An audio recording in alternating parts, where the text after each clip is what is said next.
Student, partnership चल रहा है। पार्टनरशिप में 3 चैप्टर आप लोग पढ़े हो अभी तक। पहले partnership fundamental, reconstitution of partnership, और तीसरा admission of a new partner या admission of a partner. Student, तीनों चैप्टर में यदि आपने सभी कॉन्सेप्ट ध्यान से पढ़े हैं तो ही आप पार्टनरशिप के एडमिशन के जो लॉन्ग क्वेश्चन हैं वो आप बना पाएंगे।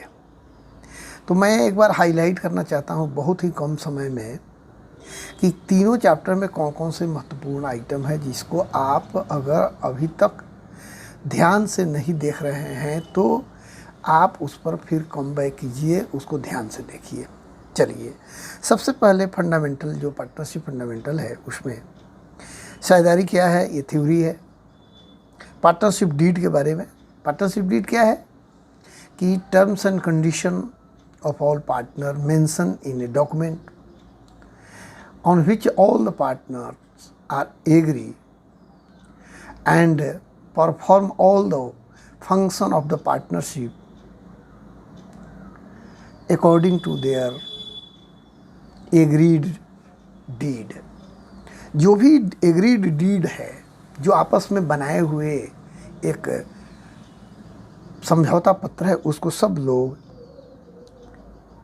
पालन करते हैं और टर्म कंडीशन सब लिखे हुए होते हैं कि इसकी पूंजी क्या है, आहरण क्या है, ड्राइंग क्या है, किसको पूंजी पर ब्याज क्या मिलेगी, कौन ब्याज, ऋण पर ब्याज कितने मिलेंगे, लाभानी का क्या अनुपात है, ठीक है। ये सारी बात, किससे पार्टनर को सैलरी मिल रही है, किसी को कमीशन मिल रही है, नए साझेदार के एडमिशन के लिए अगर कुछ प्रस्ताव है, साझेदारी के समाप्ति के लिए अगर कुछ पहले ही सोच के रखा गया है कि भाई साझेदारी के समाप्ति पर इस तरह के लेखांकन कार्य होंगे, ख्याति का लेखांकन कैसे होगा, सारी बातें पार्टनरशिप डीड में लिखी हुई होती है जो ऑलरेडी आप पढ़े हैं, ठीक है। सिर्फ उसको रटना नहीं है, उस चीज़ों को समझना है, ठीक है। मैं बार बार कह रहा हूँ, रट लेने से ही आपका सोल्यूशन नहीं हो जाएगा। इसीलिए जो लोग इसका पर ध्यान नहीं दिए हैं उनको आगे प्रॉब्लम हो रही है, ठीक है। अब ध्यान दीजिए, मैं तीनों चैप्टर को रिलेट करके आपसे कुछ बताना चाहता हूँ।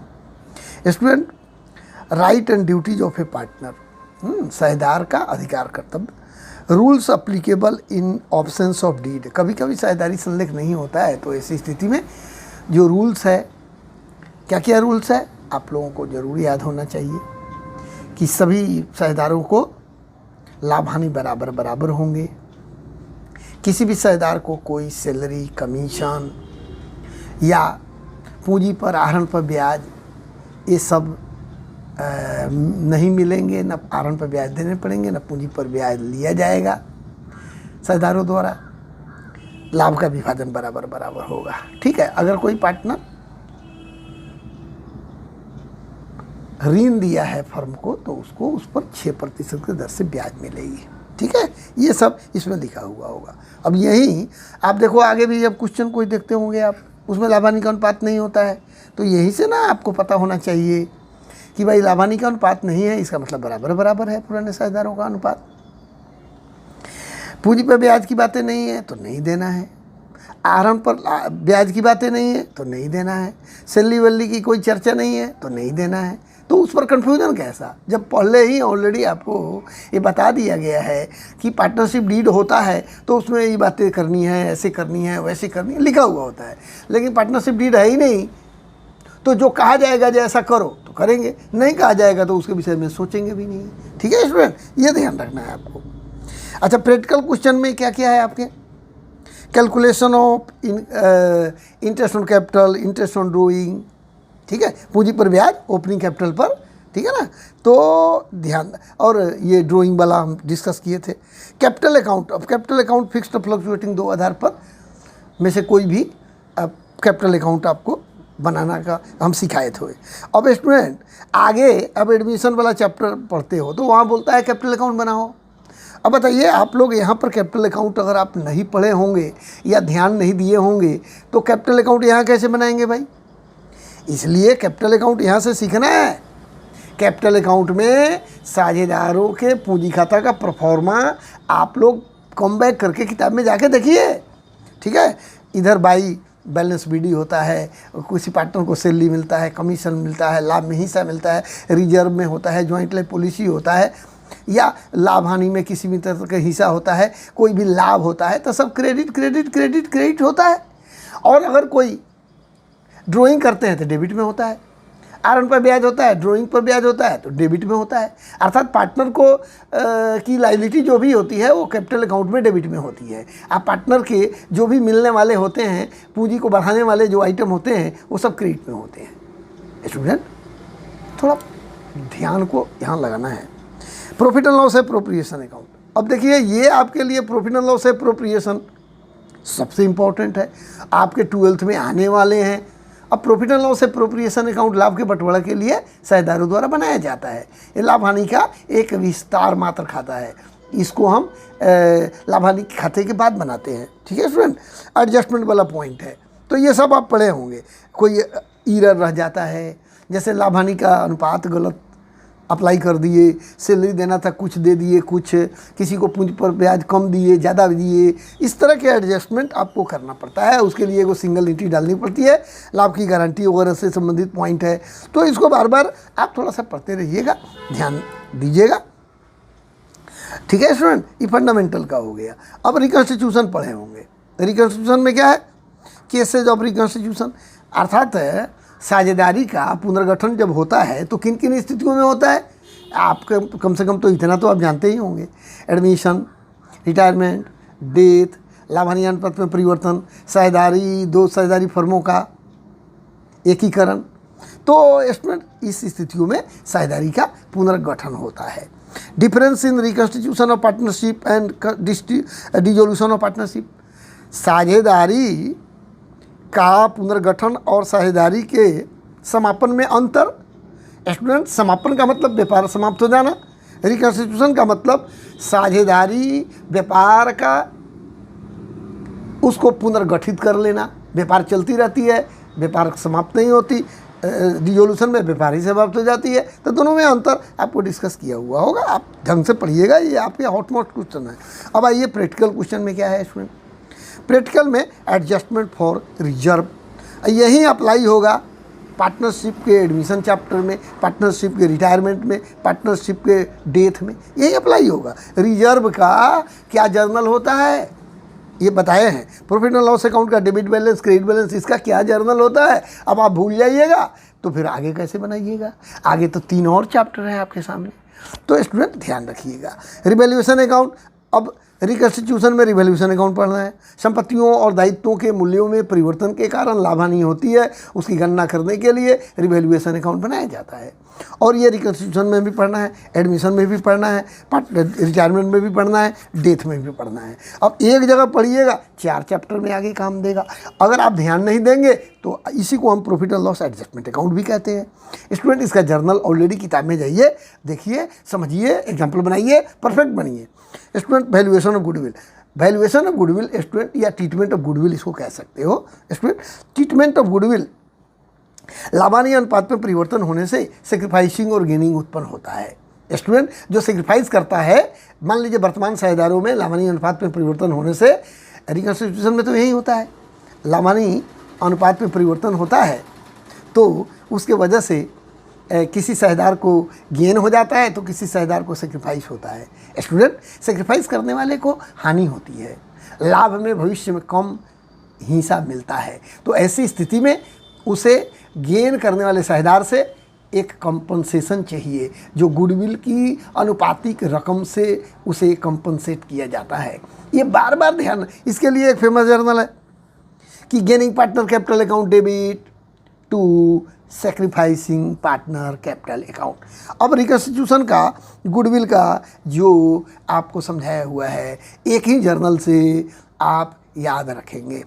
उसके बाद capital adjustment, student capital adjustment जो होता है वो जैसे 1 लाख ए बी दो पार्टनर है, ए बी दो पार्टनर है, बराबर बराबर के साझेदार हैं, तो अब उनकी पूंजी 50-50 हज़ार रुपये होगी। अब लाभानी अनुपात दोनों बदल लिए हैं, अर्थात एक का अनुपात 3 और दूसरे का 2 हो गया है। मान लो ए और बी साझेदार है, पहले बराबर बराबर थे, अब 3 और 2 का अनुपात हो गया है। तो कैपिटल एडजस्टमेंट कैसे होगा? अब कैपिटल एडजस्टमेंट स्टूडेंट, अब पूंजी तो इनकी ए की 60,000 हो जाएगी नए लाभानी अनुपात में, अब बी की 40,000 हो जाएगी। तो क्या होगा, अगर पूंजी इनकी अब इस अनुपात में रखनी होगी तो पहले तो पूंजी ए की कितनी थी, पहले पूंजी ए की कितनी थी 50,000 थी, बी की कितनी थी 50,000 थी, अब कितनी हो गई ए की 60,000, बी की कितनी हो गई 40,000। स्टूडेंट अब ए की 3 का मतलब हो गया 60,000, ए का 60,000 और उसका 40,000, इसका मतलब हो गया ए की पूंजी रखना तो है 60,000 और उसके पास है 50,000, तो 10,000 लानी पड़ेगी। और उसी तरह बी को पहले है 50,000 फर्म में, लेकिन रखना 40,000 है, तो 10,000 उसको निकालना पड़ेगा।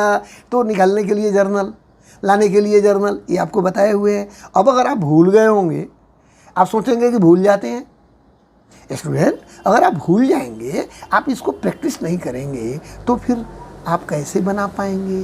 कैपिटल एडजस्टमेंट तो एडमिशन में भी है, कैपिटल एडजस्टमेंट रिटायरमेंट में भी है, कैपिटल एडजस्टमेंट आपके डेथ में भी है। स्टूडेंट इतने चैप्टर में कैपिटल एडजस्टमेंट है। एक जैसे ए बी सी आप अल्फ़ाबेट पढ़े थे फर्स्ट क्लास में या नर्सरी में या यूकेजी जहाँ भी, अब वो तो आपके जीवन भर काम देंगे। स्टूडेंट कॉमर्स में यही चीज़ है कि आप जो भी पार्टनरशिप के फंडामेंटल में पढ़ेंगे वो पार्टनरशिप के पूरे चैप्टर में आपको काम देंगे। लेकिन यदि आप ध्यान नहीं देंगे तो फिर आप कोई भी छोटा क्वेश्चन तो आप बना पाएंगे, लॉन्ग क्वेश्चन आप नहीं बना पाएंगे। जहाँ आपको गुडविल के भी लेखांकन आना चाहिए, कैपिटल अकाउंट बनाने आना चाहिए, रिवैल्यूएशन के भी हिसाब किताब आना चाहिए, रिजर्व के लिए भी जर्नल आना चाहिए, प्रॉफिट एंड लॉस अकाउंट के लिए, जॉइंट लाइफ पॉलिसी के लिए जर्नल सबका आना चाहिए, सेक्रीफाइसिंग निकालने भी आना चाहिए, गेनिंग भी आना चाहिए। सबको मिला के जैसे बॉडी में सभी अंगे दुरुस्त है तो बॉडी स्वस्थ मानी जाती है, उसी तरह लेखांकन में पार्टनरशिप में फंडामेंटल चैप्टर के जो कंसेप्ट जो आपको हम पढ़ाए हैं या कोई भी स्टूडेंट पढ़े हैं, वो सभी कंसेप्ट बॉडी के विभिन्न अंगों की तरह है। यदि सभी कंसेप्ट जो बताया गया है जैसे जैसे वैसे आपको अगर माइंड में है तो निश्चित रूप से आप पार्टनरशिप के एडमिशन चैप्टर का या रिटायरमेंट भी आगे हम पढ़ाएंगे। तो कम से कम अभी रिटायरमेंट की बात नहीं, मैं एडमिशन की ही बात करूं तो एडमिशन चैप्टर के, चाहे वो लॉन्ग क्वेश्चन हो, शॉर्ट क्वेश्चन हो, चाहे कोई जर्नल पूछे, कुछ भी पूछे, सेक्रीफाइसिंग पूछे, गेनिंग पूछे, गुडविल का लेखांकन पूछे, आपके और रिवैल्यूएशन अकाउंट पूछे, कैपिटल अकाउंट पूछे, कैपिटल एडजस्टमेंट पूछे, स्टूडेंट सभी आप बता सकते हैं, बना सकते हैं, कॉन्फिडेंस रहेगा स्टूडेंट। इसीलिए आप इस पर केयर करना है, ठीक है स्टूडेंट। तो अब आइए एडमिशन ऑफ पार्टनर में क्या है भाई, ये need of admission of a partner, एक नए साझेदार के प्रवेश की आवश्यकता क्यों होती है, ये थ्योरी आप बार बार मैं ध्यान दिला रहा हूँ, आप पढ़िएगा। Right of a new partner, एक नए पार्टनर बनने के बाद उसके अधिकार क्या होते हैं, कर्तव्य क्या होते हैं, ये थ्योरी है, ये आप पढ़िएगा। प्रैक्टिकल इसमें क्या है, एडजस्टमेंट फॉर रिजर्व पहले ही जैसे, adjustment for profit and loss, debit credit पहले ही जैसे, रिवैल्यूएशन अकाउंट पहले ही जैसे। आप अब कहिएगा नया बताइए, अरे भाई पहले हमने आपको ऑलरेडी बताया है वैसे ही। कैपिटल अकाउंट पहले जैसे, adjustment for joint life policy account debit to old partner capital account. Reserve में क्या होता है, reserve account debit to old partner capital account. Profit loss में क्या होता है, प्रॉफिट आपके अगर ये क्रेडिट बैलेंस है तो इसका क्या होता है, profit and loss account debit to old partner capital account. अगर डेबिट बैलेंस है तो क्या होगा, old partner capital account debit to profit and loss account. Credit balance के उल्टा डेबिट बैलेंस होता है। कैपिटल रिवैल्यूएशन में क्या होता है, संपत्तियाँ बढ़ रही है, तो संपत्तियाँ जब बढ़ेगी तो आपको assets account debit to revaluation, assets घटेंगे तो क्या होगा, उल्टा हो जाएगा। और लाइबिलिटी बढ़ेगी तो क्या होगा, revaluation account debit to liabilities. कोई भी लाइबिलिटी हो, चाहे बिल्स पेबल हो, चाहे क्रेडिटर्स हो, या कोई लाइबिलिटी हो, अगर ये लाइबिलिटी घट जाए तो क्या होगा, तो लाइबिलिटीज अकाउंट डेबिट या क्रेडिटर्स अकाउंट डेबिट या bills payable account debit to revaluation account. तो देखो तर्क है, संपत्तियाँ बढ़े उसके उल्टा संपत्तियाँ घटने का जर्नल, लाइबिलिटी बढ़े उसके उल्टा घटने का जर्नल। तो ये आपको याद करना पड़ेगा। कैपिटल अकाउंट आप जानते हो पहले ही जैसे बनेगा, ठीक है ना। एडजस्टमेंट फॉर जॉइंट पॉलिसी हमेशा बता दिए, कैपिटल एडजस्टमेंट पहले ही जैसे होगा बाबू, समझिए। उसके बाद में ट्रीटमेंट फॉर गुडविल, गुडविल के लिए न्यू गुडविल स्टूडेंट अभी हम बताए थे। न्यू गुडविल नया पार्टनर आएगा, गुडविल की रकम लाएगा, उसको सेक्रीफाइसिंग रेशियो में सभी पुराने साझेदार जो सेक्रीफाइस किए हैं बांट लेंगे, निकाल लेंगे। ये जर्नल बार बार पढ़ रहे हो। Old goodwill already balance sheet में होती है, जिसको आपको एक जर्नल के द्वारा उस खाते को क्लोज करना पड़ता है। जब एक नया पार्टनर आता है तो ओल्ड गुडविल को समाप्त करना पड़ता है। ओल्ड गुडविल बैलेंस शीट में ऑलरेडी है, जितने का भी हो उसके लिए जर्नल क्या होता है, old partner capital account debit to goodwill, old partner capital account debit to goodwill. Old ratio में ओल्ड पार्टनर को ओल्ड गुडविल को बांट देना चाहिए, खाते ऑटोमेटिक समाप्त हो जाते हैं। स्टूडेंट ये सब चीज़ है। मैं आपको अभी तक जो आपके क्लास ले रहे थे उसमें हम कहाँ तक का क्वेश्चन बताए थे, ये देख लेता हूँ। 36 तक का क्वेश्चन हम आपको बताए थे, ठीक है स्टूडेंट। अब मैं लॉन्ग क्वेश्चन कैसे बनेगा एडमिशन में ये मैं बताऊँगा। लॉन्ग क्वेश्चन आपका कैसे बनेगा मैं ये बताऊँगा, ठीक है। आप ध्यान से इस सभी चीज़ों को देखिएगा। देखिए आप समझिएगा, मैं कंपैरेटिव स्टडी कराया हूँ, ठीक है स्टूडेंट, कंपैरेटिव स्टडी कराया हूँ।